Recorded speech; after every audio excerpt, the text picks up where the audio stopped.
Assalamualaikum warahmatullahi wabarakatuh. Perkenalkan, nama saya Rihana. Saya akan mempresentasikan hasil kerja PPT saya, yaitu materi 6 dengan judul Pancasila sebagai dasar nilai pengembangan ilmu. 1. Membahas tentang Pancasila dan problem epistemologi. Pancasila sebagai sistem nilai dan Pancasila sebagai paradigma pembangunan nasional. Kita masuk ke slide pertama, yaitu Pancasila adalah pilar ideologis negara Indonesia. Jadi Pancasila sebagai dasar dan pedoman yang kuat untuk mencapai tujuan negara Indonesia. Nama Pancasila berasal dari bahasa Sanskerta yang terdiri dari dua kata, yaitu panca yang berarti 5 dan sila yang berarti prinsip atau asas. Kelima sila itu ialah ketuhanan yang Maha Esa, kemanusiaan yang adil dan beradab, persatuan Indonesia, kerakyatan yang dipimpin oleh hikmat kebijaksanaan dalam permusyawaratan perwakilan, keadilan sosial bagi seluruh rakyat Indonesia.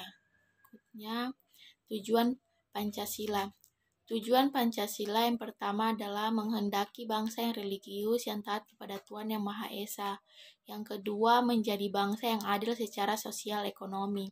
Yang ketiga, menjadi bangsa yang menghargai HAM atau hak asasi manusia. Yang keempat, menghendaki bangsa yang demokratis. Dan yang terakhir, menghendaki menjadi bangsa yang nasionalis yang mencintai tanah air Indonesia. Berikutnya, arti makna 5 simbol Pancasila. Yang pertama, arti lambang bintang. Lambang bintang tersebut memiliki makna sebagai sebuah cahaya, yaitu dipancarkan oleh Tuhan Yang Maha Esa kepada umat manusia. Latar belakang hitam pada lambang bintang emas tersebut memiliki makna sebagai warna alam atau berkah dari Tuhan. Yang kedua, arti rantai emas. Mata rantai berbentuk persegi 4 melambangkan laki-laki, sedangkan mata rantai lingkaran menggambarkan perempuan. Kemudian mata rantai yang saling mengaitkan melambangkan hubungan timbal balik antar umat manusia, baik laki-laki maupun perempuan. Yang ketiga, arti pohon beringin. Pohon beringin dengan akar yang menjulur ke bawah diartikan sebagai tempat berteduh. Yang keempat, arti kepala banteng. Banteng diartikan sebagai hewan sosial yang suka berkumpul dan bergomol. Saat banteng berkumpul menjadi lebih kuat dan sulit diserang lawan. Jadi kepala banteng tersebut menggambarkan budaya bangsa Indonesia yang senang berkumpul, berdiskusi, dan bermufakat. Kepala banteng menjadi perumpamaan manusia dalam mengambil keputusan, yakni harus dilakukan secara tegas. Yang terakhir, arti padi dan kapas. Arti padi dan kapas melambangkan dua hal yang dibutuhkan oleh manusia demi bertahan hidup.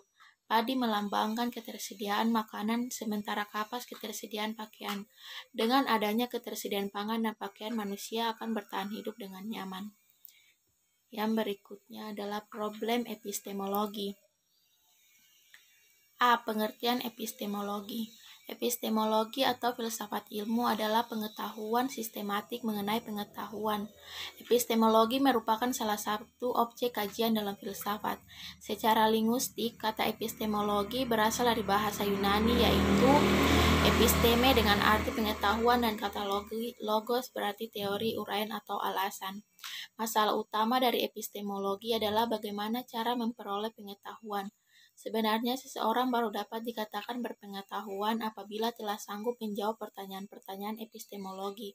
Artinya pertanyaan epistemologi dapat menggambarkan manusia mencintai pengetahuan. Makna pengetahuan dalam epistemologi adalah nilai tahu manusia tentang sesuatu sehingga ia dapat membedakan antara ilmu satu dan ilmu lainnya. Jika ingin menyusun pendidikan yang khas berbasis Pancasila, sepatutnya berangkat dari makna kata-kata penting dalam Pancasila dan juga konteks sejarah penyusunan naskah pembukaan Undang-Undang Dasar 1945 yang membuat naskah Pancasila. Jangan berangkat dari angan-angan sendiri. Berikut, Pancasila sebagai sistem nilai. Nilai adalah kualitas atau penghargaan yang melekat pada sesuatu, mau itu benda-benda, perbuatan, atau pikiran manusia. Nilai ada karena manusia yang melakukan penilaian terhadap objek yang dinilai. Sesuatu yang bernilai berarti sesuatu itu memenuhi atau mendekati harapan ideal manusia, penting bagi hidup manusia. Pancasila adalah kumpulan nilai-nilai kebaikan yang sistematis dan integral. Pancasila juga memuat nilai kebenaran, karena ada pemikiran logis yang menjadi landasannya dan memenuhi syarat ilmiah dalam proses perumusannya. Pancasila sebagai sistem moral atau kebaikan, artinya Pancasila menjadi acuan dalam berperilaku dan bersikap bangsa Indonesia, baik dalam skala makro atau nasional maupun mikro pribadi. Berikutnya, Pancasila sebagai arah atau pedoman berperilaku, maka Pancasila dijabarkan ke dalam norma-norma agar lebih mudah untuk melaksanakannya. Yang pertama, penjabaran nilai-nilai Pancasila dalam norma-norma kehidupan meliputi norma kesusilaan dan norma hukum. Yang kedua, norma agama tidak dijabarkan Pancasila tetapi menjadi sumber nilai yang berdiri sendiri dan juga diakui oleh Pancasila. Yang terakhir, nilai-nilai Pancasila dalam rangka untuk kehidupan bernegara. Berikutnya, nilai-nilai dasar Pancasila. Yang pertama, nilai ketuhanan. Yang kedua nilai kemanusiaan. Yang ketiga, nilai persatuan. Yang keempat, nilai kerakyatan. Yang kelima, nilai keadilan. Semua itu menjadi satu dan sifatnya adalah universal. Berikutnya, Pancasila berciri majemuk tunggal, artinya berdiri dari 5 nilai tetapi merupakan satu kesatuan. Yang pertama, susunan Pancasila bersifat hierarkis atau piramidal, artinya sila yang mendahului menjadi dasar dan meliputi sila sesudahnya. Kedua, sila sesudahnya diliputi atau dijiwai sila di atasnya. Yang ketiga, sila pertama mendasari sila 2, 3, 4, dan 5. Yang keempat, sila kedua didasari sila 1 dan mendasari sila 3, 4, 5, dan seterusnya. Sila kelima didasari dan dijiwai sila 1, 2, 3, 4, dan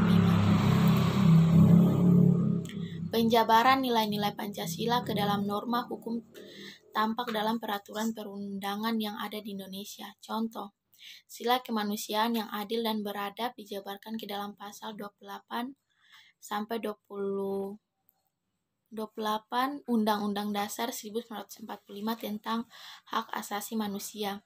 Dijabarkan ke dalam Undang-Undang Nomor 39 Tahun 1999 tentang Hak Asasi Manusia. Penjabaran nilai-nilai Pancasila ke dalam norma kesusilaan atau moral. Contoh, sila kerakyatan dijabarkan ke dalam norma moral sosial, menghargai perbedaan pendapat dan melaksanakan keputusan bersama. Berikutnya, Pancasila sebagai paradigma pembangunan nasional. Pancasila sebagai paradigma pembangunan nasional memiliki arti bahwa segala aspek pembangunan nasional harus berlandaskan nilai-nilai Pancasila. Oleh sebab itu, pembangunan nasional harus berlandaskan nilai-nilai Pancasila. Oleh sebab itu, pembangunan nasional ditunjukkan untuk meningkatkan harkat dan martabat manusia yang meliputi aspek rohani, aspek individu, sosial, dan ketuhanan. Sementara itu, melansir dari BPKD Banjarkap.go.id, Pancasila sebagai paradigma artinya nilai-nilai dasar Pancasila secara normatif menjadi kerangka acuan setiap aspek pembangunan nasional Indonesia. Pancasila sebagai paradigma pembangunan sosial budaya. Pembangunan sosial budaya harus mampu meningkatkan harkat dan martabat manusia, yaitu menjadi manusia yang berbudaya dan beradab. Kemudian berdasarkan sila persatuan Indonesia, pembangunan sosial budaya dikembangkan atas dasar penghargaan terhadap budaya-budaya yang beragam di Nusantara. Berikutnya, Pancasila sebagai paradigma pembangunan hukum.